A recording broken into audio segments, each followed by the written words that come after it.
right, so this is a replay of a webcast that we did when we were at Sands Fire. One of the things the marketing department at Sands is working on very hard, the marketing department at BHIS is working on very hard, is every time that I'm at a Sands conference or we have somebody that's at a Sands conference trying to do something live for the people that are in that area, not necessarily at the Sands conference, but in that area, just to get out and meet people in as many different ways as possible.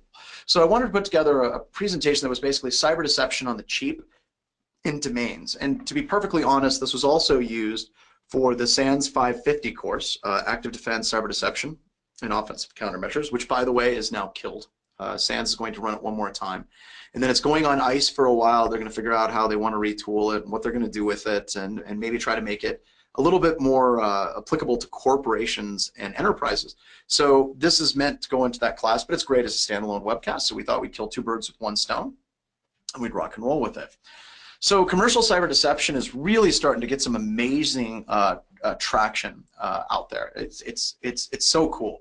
Like Javelin Networks, I think is neat. They're doing a lot of the stuff that we're going to talk about here a little bit. They do a lot more, but actually creating an environment with fake user IDs and fake name systems, and how they do the naming of the fake user IDs and the fake name systems is really cool. When you install Javelin, it'll actually learn what your naming convention is for all of your user IDs.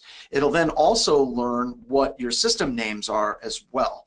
And then when it generates fake names, fake user IDs, fake names, it's actually going to make sure that the fake ones look very similar to what the real ones look like in an organization. So that's neat. So if a bad guy tries to pivot to any of those accounts, tries to do any password spraying to any of those accounts, then they're going to trip on those accounts. Or we're going to do something very similar today with that. So very cool. Symmetria, Gadi Evron's company, for creating these, they like to call it mazes, maze runner. If a bad guy is in an environment, that bad guy will fall into a maze and really go down a rabbit hole, and they won't get access to anything that's of any particular use in the organization, but they think that they've gotten all kinds of sensitive data. Just amazing. Then you got Elusive, you got Ativo, TrapX, Kivio, I don't know. Sometimes I look at these company names and I'm like, they named it Aviato. You got to say it like Aviato. And like the names are just very weird. The other one that isn't on this slide but should be is Lenny Zelster's with a company called Minerva.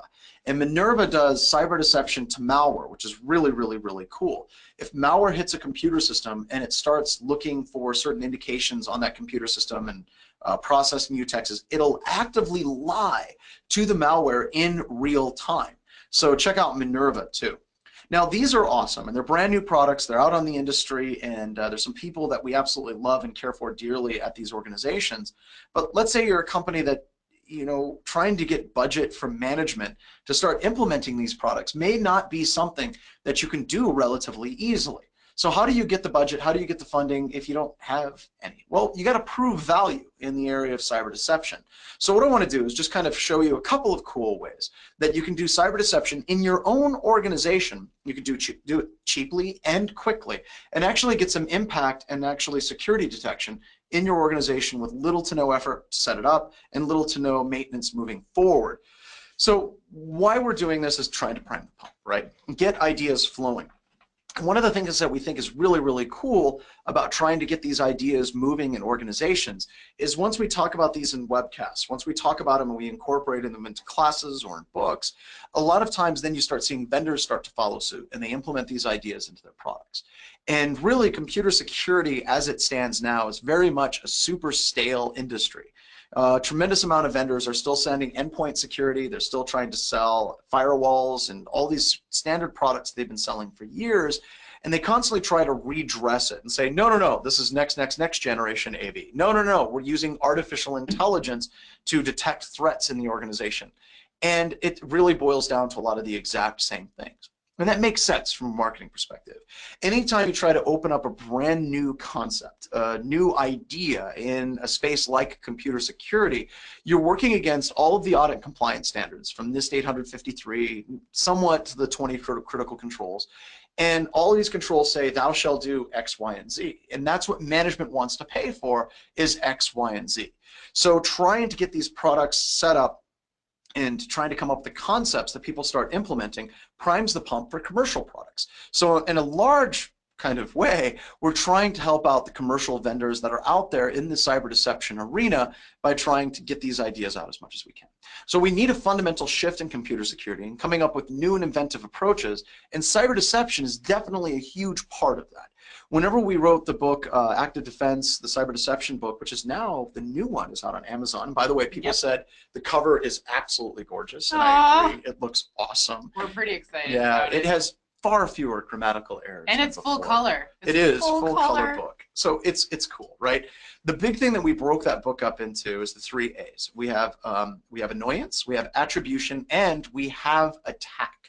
And most of the cyber deception technologies today are in the annoyance category, where they're going to take your network and make it look different to the attacker so that the attacker doesn't know whether they're attacking something legitimate or whether or not they're attacking something that's weird, and you're going to be alerted. It's basically setting up tripwires. These things need to be in security architectures today, but we don't necessarily have to spend a lot of money off the gate to make them effective. So what we want to do is show you some things that'll actually slow us down in penetration tests. So what we are doing is not working. It's just not. The attackers can move very, very quickly, and the research and development life cycle for a lot of security products is 3 to 5 years. So if somebody has a really good idea today, a lot of times you won't necessarily see that idea hit the marketplace for at least 3 years, and that takes a lot of money and funding to try to get it up and running. And we can do this quick. Let's kind of jump in. So we want to set up cyber attribution and deception components, and we want it to be something that you can implement in your environment in less than half a day. Now, there are many ways to do the exact same thing. I just did it quick, I did it dirty, and I set it up the easiest way I could think of for somebody that was relatively new to these concepts. So if I can show people how this is done, how we can do it quickly, how we can do it easily, then it greatly increases the likelihood that they're actually going to implement these different components and techniques in their organization. Basically, I don't want people to be afraid of what we're going to discuss. So the first one, Active Directory Honey admin account. Whenever we break into an organization at Black Hills Information Security, one of the first things we do, once we get access and we get a foothold on a workstation, is we try to enumerate as much as we can about that organization. We try to enumerate user IDs and we try to enumerate system names. Now, to be completely honest, this is also something that Javelin Networks does a really good job of, basically creating a whole bunch of cyber deception and faking out the attackers. So what I want to do is create something that's far more pinpointed. We want to create an admin account, a domain administrator account, that is going to attract the bad guys' attention. And as soon as they see that account, they're immediately going to try to do a password spray. Or even if they don't go after the account directly, in a general password spray approach, you would be able to detect a machine that is just blindly trying to blast out credentials. The reason why this is key is a lot of the user behavioral analytics platforms that are out there today, they'll look at rate limiting of different events. So for example, if you have a workstation with an authenticated user and it tries to authenticate to 20,000 user accounts in under a half an hour, that will trip up most of the different user behavioral analytics platforms that are out there today.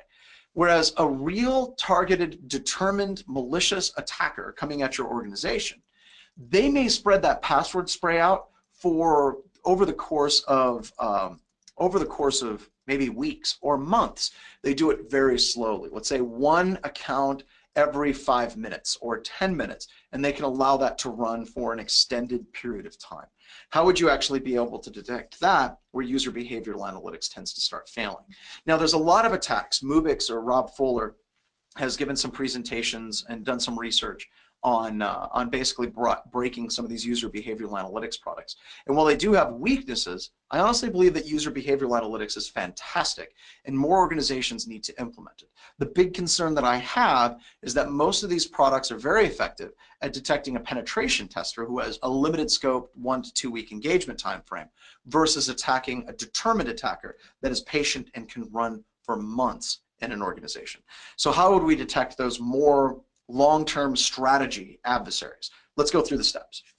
The first thing you're going to do is basically create a domain administrator account and make it as obvious as you possibly can. So I created an account, admin.adm.administrator, trying to make it as obvious that this is an administrator account. Now, this is in the environment that Kent and Jordan had set up for Black Hills Information Security. We have a full Active Directory environment. We have a whole bunch of workstations. We're generating events all the time. So they were nice enough to set up this environment and allow me to come in and break it and create a whole bunch of accounts. So we're going to create an administrator level account.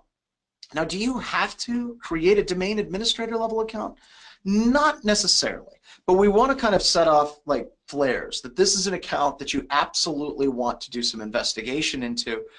That's basically saying right here, right here, right here, come and look at this account. You could also create other standard user accounts as well. Basically, pepper them throughout your environment.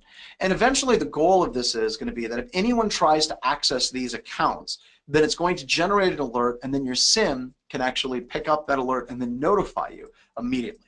So this would be something that would be an immediate alert in your organization, and people must drop everything and start reacting to this alert in your organization. So step one, we're going to create a domain administrator account, and I would also recommend possibly creating some standard user accounts. I want to pause to breathe for a couple of seconds and have some tasty instant coffee. Sierra, do we have any questions? I think that the questions we got, you answered. Okay. Mattia had one, but I talked to him. So Mattia, can you, I think that's how you say your name, can you ask it again, maybe? And Jeffrey had a question, but you answered it and what you were talking about. Okay. Oh, okay, Matt, can you ask that question again? We're trying to talk to people. Well, if he asks, I'll... Yeah, just interrupt me. Okay. That's fine. Go ahead. And that's another thing. If you have any questions throughout these webcasts, anytime, don't hesitate to type them in, and Sierra will interrupt me and ask on your behalf. Is that a low interaction or high interaction honeypot? Oh, very good question. So by and large, many honeypot technologies are broken into low interaction and high interaction honeypots. A low interaction honeypot is like a Ron Popeil honeypot. You set it and you forget it. You don't worry about it. So this would be something that you would establish that would be a set and forget type honeypot. In fact, both of the ones we're going to talk about today are set it and forget it type honeypots, Ron Popeil style. Now, a high interaction honeypot, that would be like a full Windows computer system running in Cuckoo Sandbox, doing full analysis of the malware. You have to be a security analyst sitting there and working at this system, watching exactly what it's doing. That's a high interaction honeypot. And by and large, I see more value in the low interaction honeypots, where you can set up these little pitfalls and these little traps around your environment. And as soon as a bad guy steps on them, you're going to be alerted, and then you can react relatively quickly. So this is definitely low interaction. A very, very good question. All right, now here's the most important part. This is absolutely essential. Shut off the logon hours. You can actually go into this administrator level account or your standard user accounts, and you can set logon denied for all hours. We basically want it so this system, this account can never be logged into. It's present, the attacker can see it, they can try to authenticate to it, but once they do, they're not going to be able to get in at all. Now, with that in mind, the same thing would apply for your standard user accounts. And this is one of those things that would definitely get your organization burnt. If you set up a Honey admin account and a bad guy breaks into it, that's a career-ending type move. So what I'm saying is, please don't do career-ending moves in your organization, because we don't want people to get fired based on what we did here. We don't have people like, yeah, I went to the webcast with Sierra and John, and I did what they told me, and now I'm out of a job. We're saying make it so you can't log into this account. So, all right, I use Snare for this. There's a lot of different things. You can do event forwarding on Windows. You can do all kinds of different event logging utilities. NX log. Yeah, Sierra, what you got? Someone asked, if you turn the logon off, can the attacker tell? Can the attacker tell? They'd still have to interact with the account, and it would still generate an alert. Okay. But generally, no. If you limit the logon hours, it's not something they can pull down directly and do it without actually tripping it. So, good question. So I set this up to go as quickly as I could, and Snare is super simple to set up event forwarding. And more importantly, the thing I like about Snare and its event forwarding capability is it can be configured to not send all of the events. It'll only send a certain subset of events, like event logins. Like if somebody logs into their computer, it's going to forward that. If somebody's trying to change the security policy, it can be configured to just do that. Now, you can do that with event forwarding and a bunch of other things, NX log being another example. So there's a lot of ways to achieve the same goal. I was just thinking if somebody was sitting down trying to set this up, they didn't want to be afraid of the attack, how could they do it? And with Snare, you just simply set up what is the destination server address. This would be the syslog server. And I set up Kiwi syslog. There's lots of different syslogging utilities. You can have it dumped to your ArcSight server. You can have it dumped to Splunk. You can have it dumped to anything. But Kiwi syslog, you have that thing up and running in under 5 minutes. So I set it up to be as quick and easy to configure as possible. So I set it up, have the agent on the Windows computer system, and that's basically going to forward it. Now this is set up on my domain controller. If you're using a SIM like ArcSight or Logarithm or Splunk, you can also just put in a rule set that once the domain controller actually fires that specific event of somebody logging in as a domain administrator, it'll alert you as a critical alert at that point as well. Then I set up Kiwi, just basically real simple. Kiwi is running. Basically, I want it to log to file, and I'd like to have it log to screen. Next, I fired up Bo's tool and invoke password spray. So with domain password spray, it's a script that we use in almost every single penetration test that we're doing. Now, what this tool does, it automatically pulls down a list of all of the users in your domain. Then you can feed it a password, and it'll attempt to authenticate as that account with that specific password. So it isn't just one account, it'd be all of the accounts. So if we walk through how this particular script fires. So Bo first prints out, current domain is compatible with fine-grained password policy, now creating a list of users to spray. It does that by pulling down a list of the users from the domain. And you can do that through PowerShell, you can do that from the command prompt with a net user space / domain. It'll dump them down. Then it says that there's lockout policies. Don't trust that, really. You don't ever want to try any more than a single password for each attempt. Then it's removing disabled users from the list to make it run a little bit faster.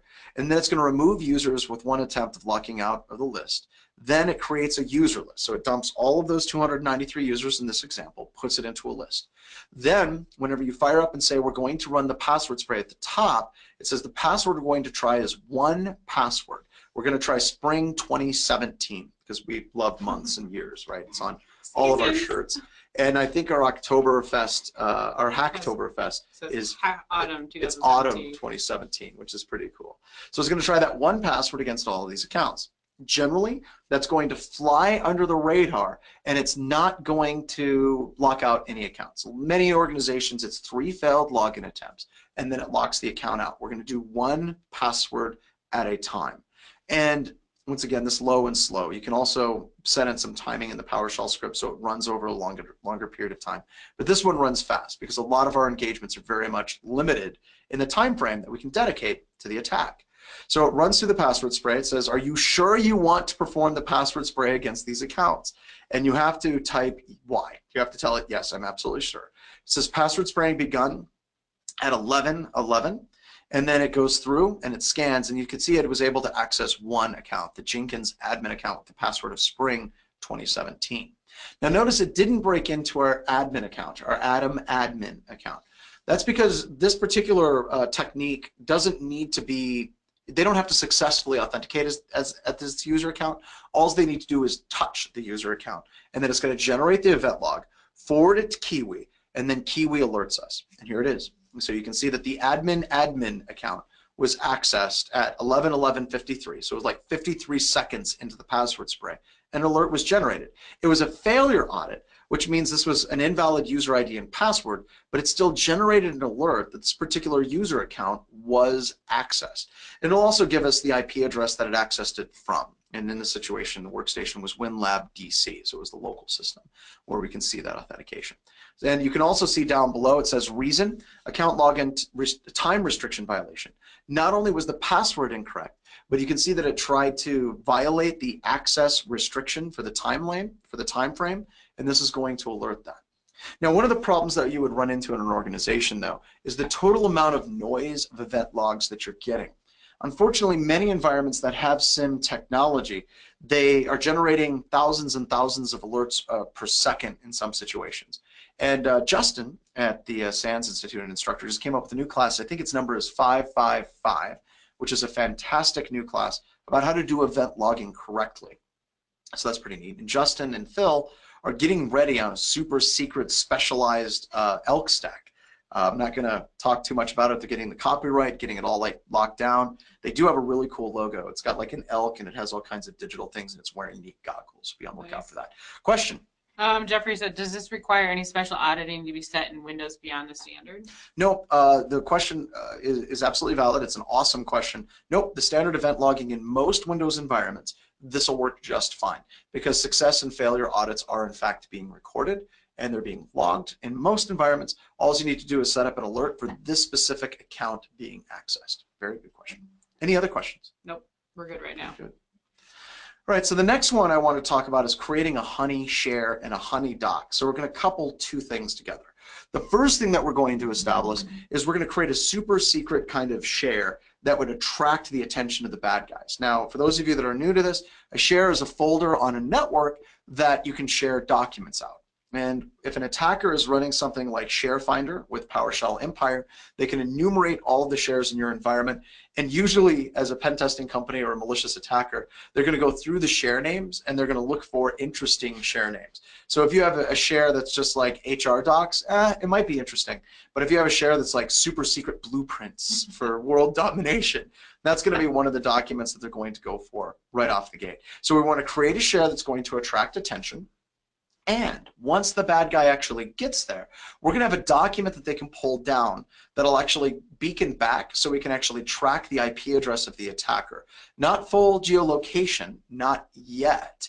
But I'm going to share with you a new project by Benjamin Donnelly, who's been doing some interesting active defense research, and he released Honey Badger Red, which will do full geolocation in documents, which I think is pretty cool. So first, setting it up.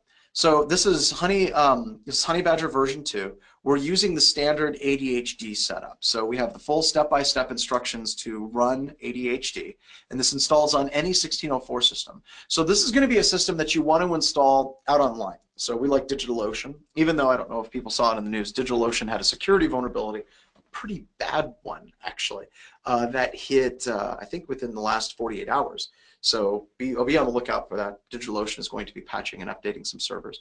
I haven't had time to look at the full write-up of it yet because I was working on slides for this and the other webcast that we have coming up this afternoon, and Enterprise Security Weekly, which starts right after this recording as well. But you can install ADHD, you can install it in Linode, you can install it in DigitalOcean, you can install it in Amazon, you can install it anywhere. So it installs very, very quickly with the commands that are here, and you can pull it down. Yes, question? Vasil said, what are the user permissions required to run net user domain successfully? Oh, good question. What are the permissions required to run net user / domain correctly? Any user that is an authenticated user to the domain can run net user / domain. And that's why it's one of the favorite attacks for bad guys, because it doesn't matter where they start. Once they get on that system, they can actually start enumerating shares, systems. Like if you just run netview by itself, it'll actually pull down systems on the local network and possibly share information. So a lot of these are post-exploitation enumeration commands that bad guys would run anytime they get access to a workstation to kind of get a lay of the land. Where are systems? Where are users? Where do they need to pivot to next? He says, I got access denied, system error 5. System error 5, I think that means, right, if you could tell me what it is right below it, I think that says resource not found. It could be that it's restricted in your environment. Or it can be restricted from your command prompt. If you want, you can try querying it via PowerShell. Sometimes the PowerShell restrictions are not in place, and I can't remember the PowerShell command off the top of my head to enumerate domain users. However, I am absolutely certain that here in just a few moments, our wonderful audience is going to find that command and give it to you in a PowerShell one-liner. Also, that command is built into domain password spray. Bo's tool does that as well. Can group policy restrict this? Yes, it can. You can actually restrict almost anything with group policy. The hard part is actually error 5 is access denied. So that means that his account didn't have permissions to actually query it. So yes, you can actually restrict it through group policy. Are there any special considerations if I'm just running this in a lab environment? Can I drop it into a VM locally and still get similar functionality? Yeah, absolutely. If you just run it in a VM locally, in order for it to work properly, you do want to have it in a total domain. And also with the net user / domain account, error 5, I'm 99% sure is access denied. But if you run it in that way, maybe that's a good thing, right? Because you're going to blind the bad guy on the environment. I think that's great. But sometimes maybe you can give them a smaller subset of results. Maybe you want them to enumerate the user accounts in order to start detecting them whenever they try moving laterally. So that's all a balance question. Can these attacks get around NIST or CIS benchmarks that are deployed in AD?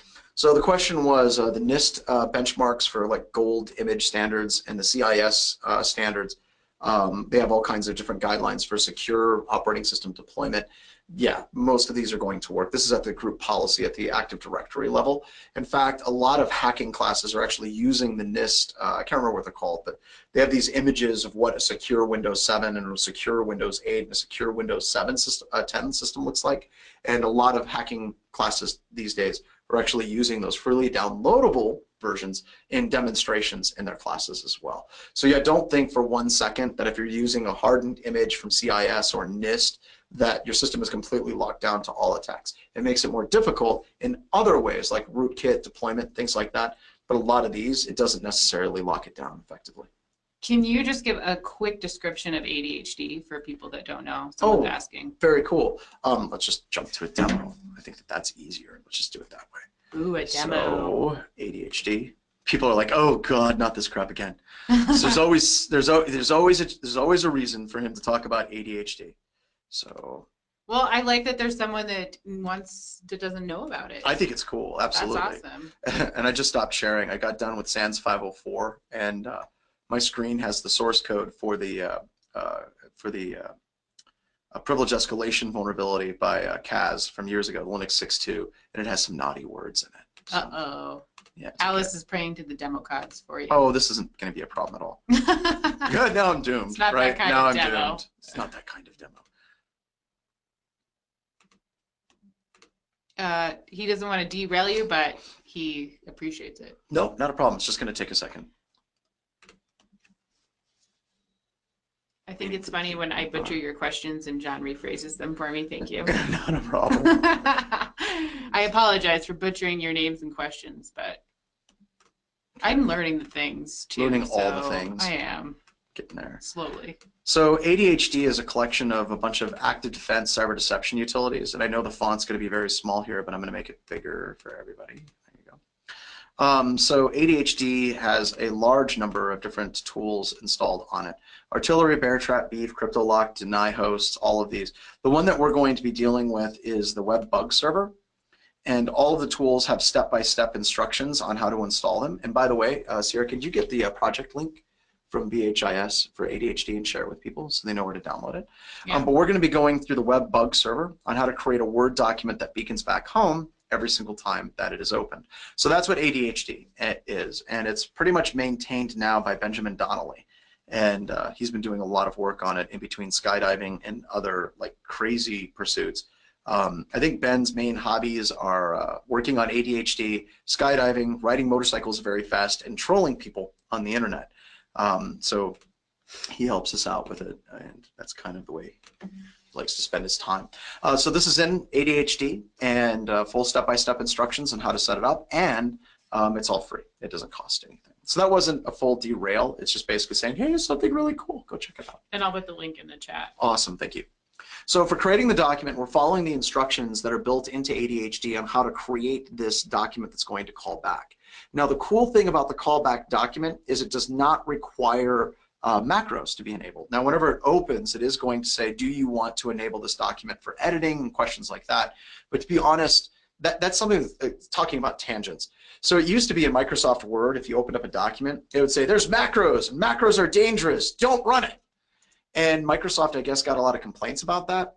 So now whenever you open up a document, it's basically, it asks you, do you want to open this document for editing?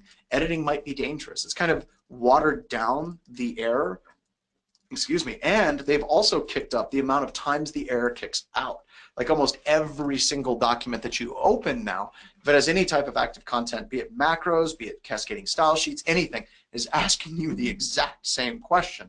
So people are getting used to just clicking OK, OK, OK. So what we do is we create a document, and if you look at this webbug.doc, we have HTML head, we got link reference style sheet, we have image source tag, we have all of these things in play. And if you look at it, it's HTML. That's because Microsoft Word is a web browser. It'll actually render HTML, and it'll try to reach out to pull out the cascading style sheets. And it'll also reach out to try and grab the image from the image source tag. And when it does that, we want to be able to catch that opening of the document. So we're going to move it to a Linux server. Now, we're going to be using Impacket to actually generate the share for Windows through the SMB share. But we want to have something there for the bad guy to access, to basically pull it down. So we pull the webbug.doc to the Impacket share. And as you can see, I've named it Super or Secret Super. So once again, trying to create a name that a bad guy is going to get all excited about, right? Then we start Impacket. Now we're in that server and we do smbserver.py, comment, secret super, secret is the name of the actual share, and then it's going to mount over to secret super. Now it pulls down the config file, callback added for UUID and all the different parsers, sets up absolutely everything. But the really cool thing is, whenever you look at the share, you can mount it just like you would any share on Windows. So you can mount the share, and there you got a webbug document. Now you wouldn't want to call it webbug in your environment. You would want to call it something like super secret design deliverable, social security numbers.doc, or passwords.doc, something that's going to entice a bad guy to actually pull that document down.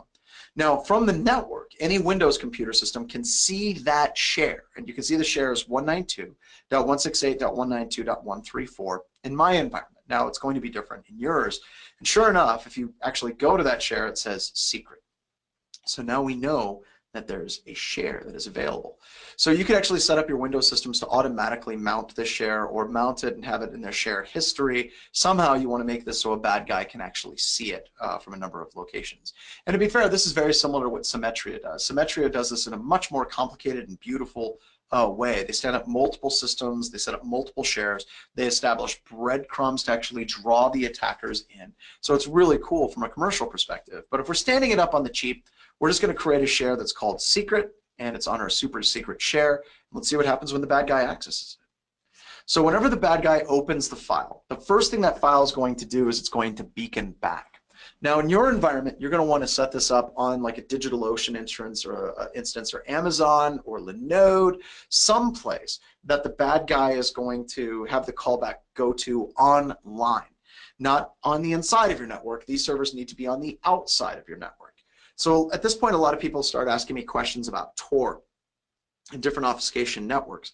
If the bad guy completely sets up Tor absolutely 100% correct, odds are that connection isn't going to come back proper. But it's very rare when we're working these cyber deception cases that the bad guy actually sets up Tor properly. Usually what they do is they configure Tor, they send their browser through Tor, and then that's pretty much it. If they open up Word, or if they open up AviWord, or if they open up LibreOffice or any other document viewing program, it'll actually trigger many times directly to the attacker, or to not to the attacker's computer system, directly from the attacker's computer system to our server that is exposed online. So we basically get that IP address. Now, if you have a warrant and you're working with the FBI, they can then get the access from the internet service provider of exactly where that IP address is. You have to go to the internet service provider with the IP address, the originating IP address, and the date timestamp. And in some situations, you need to have the source port too.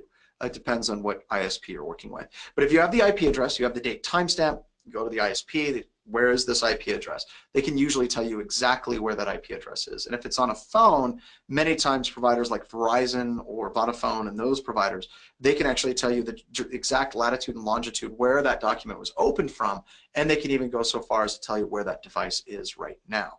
Now, once again, you need to have a warrant to be able to do those things. But that's really cool cyber attribution as well.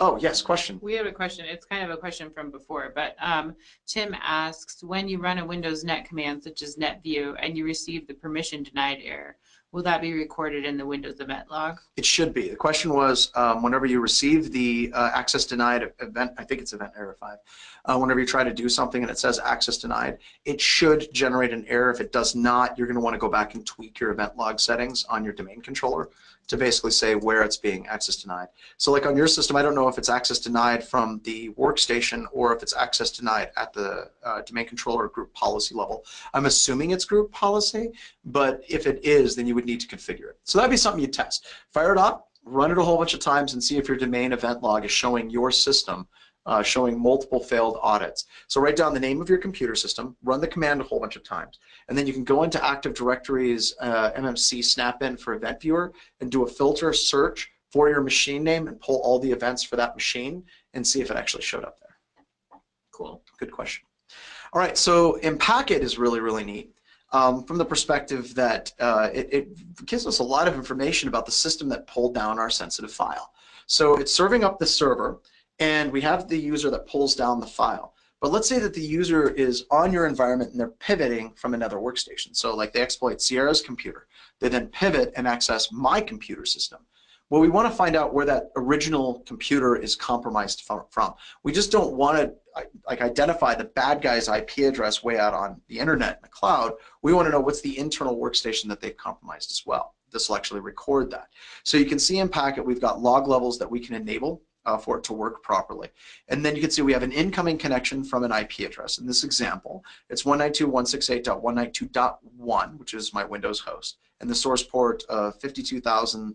Actually, that source port is kind of strange. That's not right. I don't know what that number actually is. I assumed it was the port, but that doesn't look right to me. Could be. We'll see. And then it says authenticate message desktop John desktop, and it gives us the desktop name. It says user John. So now we have the user ID that is most likely compromised, and it says authenticated successfully. And then it gives us the challenge and response, the 41414141 as part of the NTLM v1 v2 authentication challenge. That's a series of capital A's. And then it says colon, and then it's got this long stream of gibberish.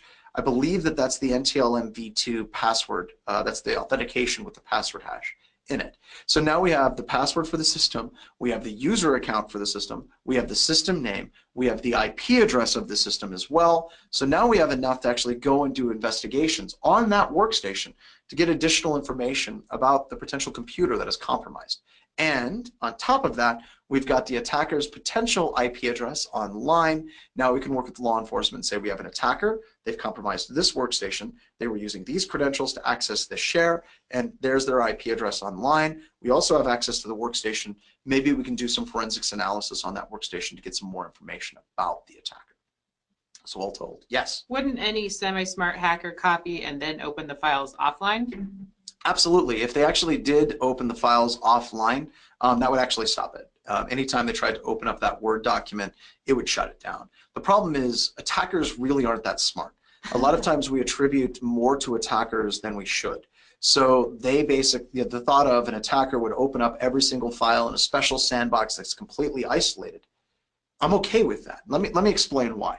It's absolutely possible that an attacker could do that. It's absolutely possible an attacker could run all of their attacks through Tor and all of their command and control through Tor. But what this does is it creates a sort of conundrum for the bad guy. If they run everything through Tor, Tor is ridiculously slow. It's going to greatly slow down their ability to be successful as an attacker.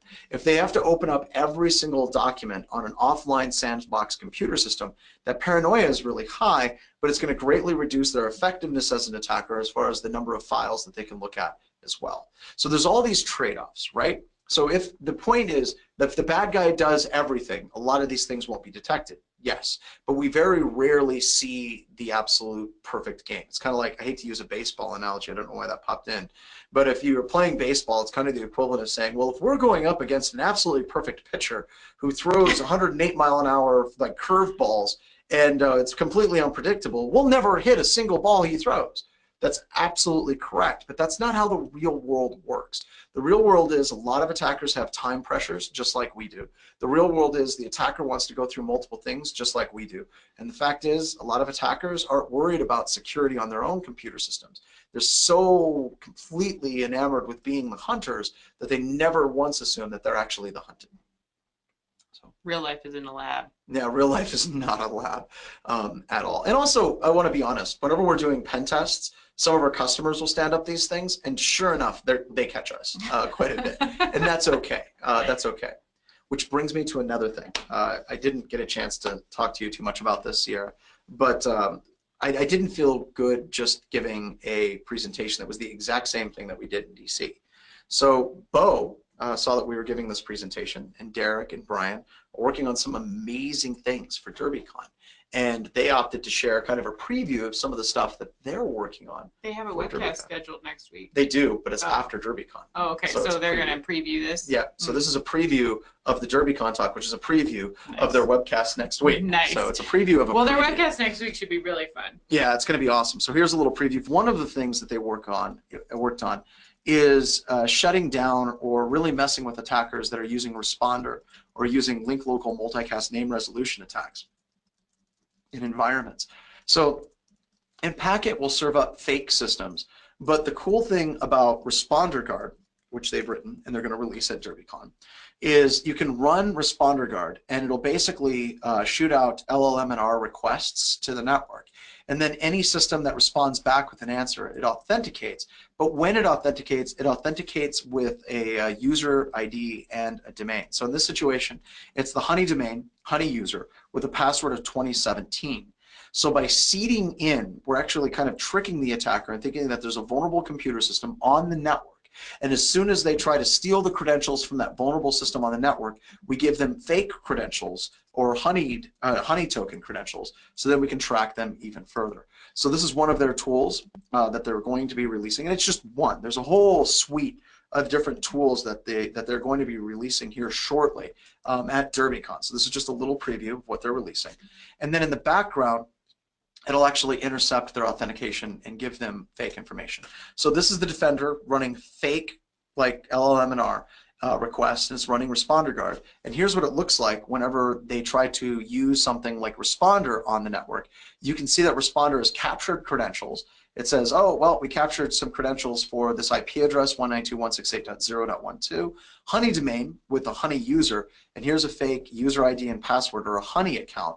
Then the attacker would try to use that account, and then we have them yet again. So very, very cool tools that we're going to be releasing at DerbyCon, and then also on our webcast next week if you can't make it to DerbyCon. So a lot of good things. And also I believe that they're going on Friday. They'll be releasing these tools. And this is just one of their tools.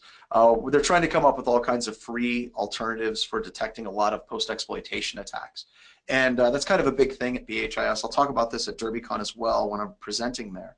But I'm seeing something awesome happen in the industry, and this is really, really, really cool.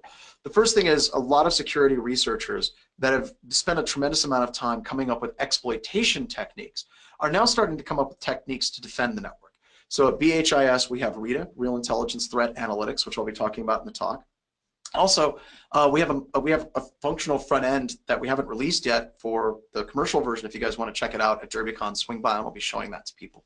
But we released RITA for free. It's the heart and soul of AI Hunt is RITA, and that'll always be free. And we're releasing that, not really, kind of re-releasing a new version of it. And then you have Dave Kennedy, who's coming up with, you know, artillery and a bunch of other cool things he's working on, like Vision. And, you know, Derek and Brian and Bo are coming up with defensive products. And there's two things about this that are intriguing. One, most of these people are really offensive people. Dave Kennedy is very much offensive in nature, one of the best pen testers to ever walk the planet, and he's working on defensive products. And then we have Bo, Brian, and Derek, who are amazing pen testers at BHIS with amazing success, and they're releasing defensive products as well. And we see this again and again and again with a lot of security researchers. I would also throw Sub-T in this category. He's given a number of talks about attacks, but somebody's like doing the bingo. Yep, he covered Sub-T in another webcast. No, he said John is so nerdy. I love it. He always gets me pumped up for the security thing. Yeah. Thanks, Josh. So a couple of things about this that are disturbing, though. The first thing that's disturbing is why is it the attackers that are releasing these tools? I know that there's defenders out there like Swift on Security has some sysmod scripts. There's a lot of blue teamers that are releasing these tools. But the reason, and I'm not saying that blue teamers are dropping the ball, but the reason why red teamers are starting to release defensive tools is because they're not seeing tools in this market space that are effectively detecting the attackers. So a lot of people are basically standing up and consistently breaking into environments, and they're releasing tools to defend against their attacks. And that is an amazing sign, I believe, in the industry as far as maturity, and it's something to look forward to in DerbyCon as well. So in closing, yeah, you guys can do this quickly and easily. In fact, the amount of time it took me to do this entire webcast, you could have stood this up in your environment as well. So cyber deception is definitely an up-and-coming area of research. Gartner's actually creating a magic quadrant for cyber deception, and it doesn't necessarily need to be defensive.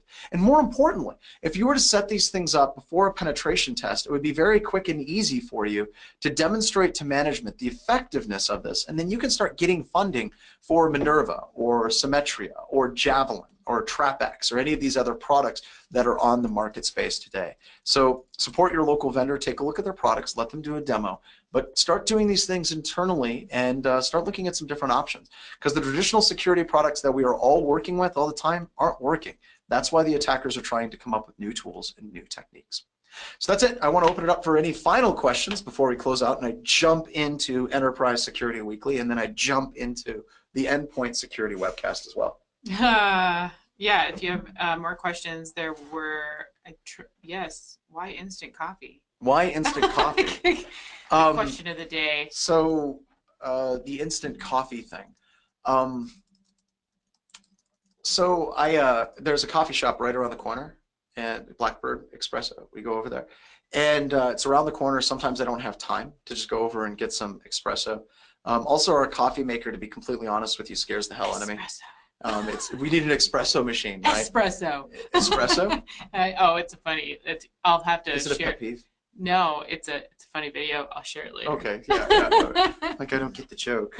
People are laughing at me. It's just like high school. No, it's me. It's just me. It's just me. Go ahead. So you don't have time. Don't have time. Coffee machine and is also, too complicated. My grandfather, who was like the Marble Man, he drank instant coffee constantly, and I thought I'd give it a shot. And apparently, it's not bad. Genetics. No, it's not bad. It's not bad. horrible. It's not the greatest thing in the world, No. but and the other thing is I need a cheap high to get me through today, and this definitely qualifies to do that. So. And also, we had all this instant coffee. This is kind of weird. We have all this instant coffee left over from the last time that I made Seagram 7. Not with Seagram, with Seagram 7 and cream and a couple of other things. You can make Kahlua, and you can also make Bailey's Irish Cream from scratch. That sounds delicious. It's absolutely yummy. But it's so dangerous. I mean, anytime you mix cream and sugar and sweetness and coffee and with alcohol, liquor, yep, you're just in trouble. Somebody said interns are great for getting coffee. I said our interns are too busy doing dev to get coffee. The interns know better. They're like, I don't actually have to listen to John, do I? No? All right, we're good. Callum says, are there any tips for detecting responder? Are there any tips for detecting responder? Well, the tool that we're going to release is this one, Invoke Responder Guard. This would detect it, but you know what's even better than that? Disable LLM&R on your entire environment if it's not necessary. Most of the time it's not necessary. But it's in your services, it'll be there. You can just disable it as a service. Just Google disabling link local multicast name resolution, and say that like 19 times really, really, really fast, and you can shut it down. LLM&R. So I've gotten much better at it lately. All right, any other final questions? So to flip the table one more time, how would an attacker detect your active deception? With this one of the things that I would say if I was going to try to detect this account, you can configure the user ID and the password. I would just be looking for low-hanging fruit. If this thing falls in your lap and you're like, that was too easy, I would be very cautious about how you actually use the accounts as a red teamer. And this gets into a much larger question Casey is talking about. The difference between pen testing and full adversary emulation is fundamentally different, and how the attackers will approach. And a lot of pen testing firms, due to time constraints and budgetary constraints, are running their attacks more like organized crime, which is still an advanced attacker, but their tactics are generally break in, smash, grab, move on. Whereas a nation state adversary will do things like inject rootkits, they'll do things like dwell on the system for an extended period of time, and they'll move a lot slower. So it really depends on what type of attacker you're actually dealing with as well. So yeah, usually you just run slow. Don't get crazy about running these types of things. Be methodical in your approach. Don't jump to the quick, easy things like running responder or doing password spraying. Spend a little bit of time just kind of looking around what's available to the system. Enumerate about as much as you can from the local system before you start getting off of the system. And that also takes a lot more time and more money on the pen test side, but you can do it on your own environment as well. Do we have a full deployment guide? Yes, on our website. Yeah, we do. Yeah. And this other one, it's going to be released once Bo and Derek and Brian, they release the tool. They'll have full step-by-step instructions, I'm sure. Yes, check out our website for the ADHD thing, and I put the link in the chat. But also, the next webinar topic is going to be Bo, Derek, Brian Furman. They're going to talk about the tools that they release at DerbyCon. So if you can't go to DerbyCon, you can check out our webinar. I don't have that completely set up, so I will set that up this week and send out the link to the slides for this one, the link to the YouTube video once we get it all snazzified up and posted, and then I'll also put the link to the registration in there. So, and once again, John BHIS knocks it out of the park. Thanks, Darius. Thank you guys for joining. Hopefully you found this useful. I always think it's great to hear John talk about security. And we will see you guys next week. Thank you. See a lot of you in DerbyCon. Drive careful, fly careful. Bye.